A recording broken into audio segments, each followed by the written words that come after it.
Welcome to the Banker Lamp. Please enjoy the video. You start by preparing Windows, enable WSL2 and the virtual machine platform so Docker can run natively.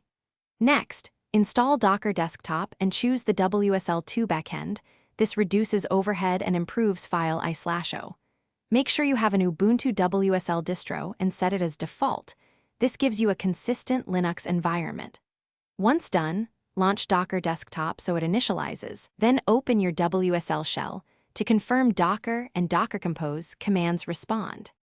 Now you configure and run containers from your WSL shell or PowerShell with integrated commands.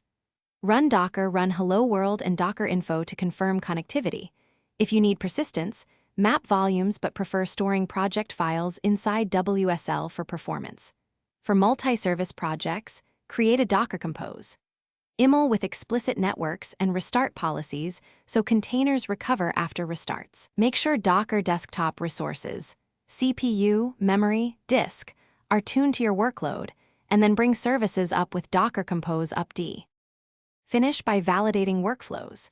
Build images, run tests, and confirm container networking from Windows and WSL. Use Docker PS and Docker logs for runtime issues, and check WSL list verbose to ensure your distro is running and using WSL2.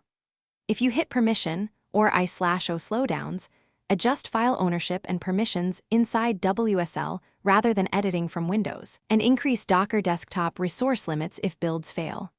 One key tip: restart Docker Desktop and your WSL distro to clear stuck VM or mount problems. Thanks for watching. If this was helpful, leave a like and consider subscribing. See you next time.